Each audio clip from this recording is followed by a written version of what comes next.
Assalamualaikum warahmatullahi wabarakatuh. Perkenalkan, nama saya Maisyah Hasanah Putri. Saya berasal dari tingkat 1B NIM 20311010175. Baiklah, saya akan membahas materi tentang sistem reproduksi pada manusia.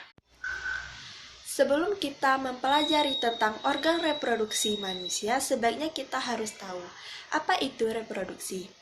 Reproduksi merupakan proses menghasilkan individu baru dari metabolisme sebelumnya. Organ reproduksi pada pria terdiri dari organ luar, yaitu 1. Penis yang berfungsi sebagai alat kopulasi atau persetubuhan, yaitu memasukkan sperma ke dalam alat reproduksi pada wanita. Yang kedua, skrotum, berfungsi sebagai pelindung testis dan menjaga suhu testis. Organ reproduksi bagian dalam. 1. Testis berfungsi sebagai memproduksi sperma dan menghasilkan hormon testosteron. Yang kedua, epididymis, saluran panjang yang berkelok-kelok keluar dari testis untuk menyimpan sementara sperma sampai matang. Yang ketiga, vas deferens, untuk menyalurkan sperma dari epididymis menuju vesika seminalis.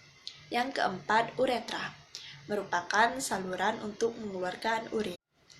3. Organ reproduksi tambahan, terdiri dari kantong sperma atau vesikula seminalis, berfungsi untuk menampung sperma sebelum dikeluarkan, yang di dalamnya mengandung asam fruktosa, asam askorbat, dan asam amino untuk makanan dan pelindung sperma. Yang kedua, kelenjar fosfat, yang berfungsi menghasilkan cairan basah berwarna putih susu untuk kehidupan sperma. Yang ketiga, kelenjar Cooper, berfungsi menghasilkan cairan kental yang dialirkan ke udara.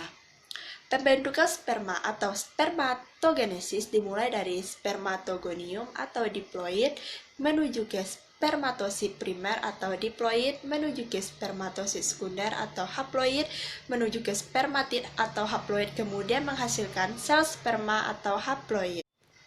Yang kedua, organ reproduksi pada wanita, terdiri dari organ reproduksi bagian luar. 1. Vulva atau bibir besar. Yang kedua, klitoris atau tonjolan kecil. Yang ketiga, orificium atau lubang kencing.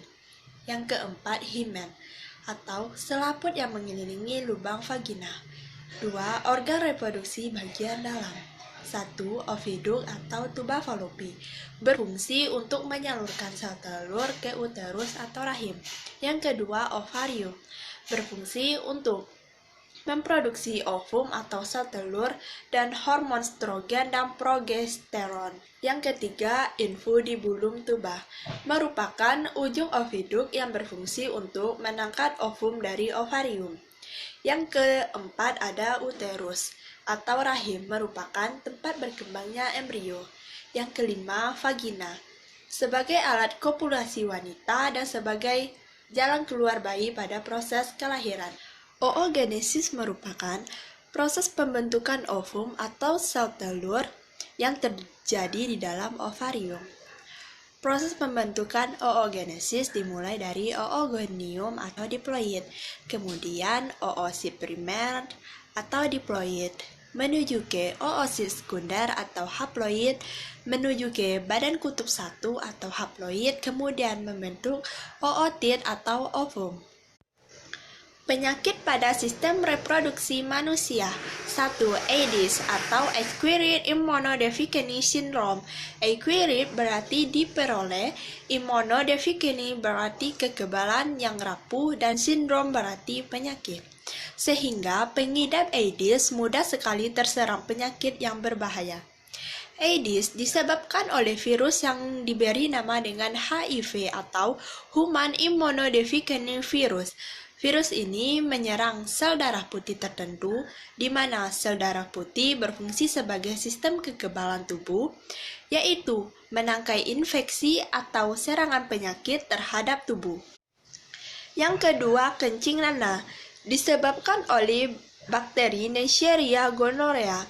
Bakteri ini dapat ditularkan melalui kontak seksual.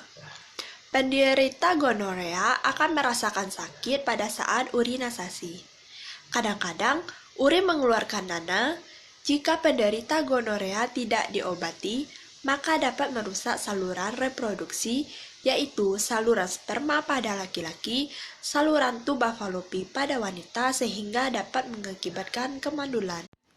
Yang ketiga, keputihan disebabkan oleh infeksi, biasanya disertai rasa gatal di dalam vagina dan di sekitar bibir vagina bagian luar. Yang sering menimbulkan keputihan antara lain bakteri, virus, parasit, atau jamur. Infeksi ini dapat menjalar dan menimbulkan peradangan ke saluran kencing sehingga saat kencing kita akan merasakan sakit. Yang keempat, sifilis disebabkan oleh sejenis bakteri Treponema pallidum.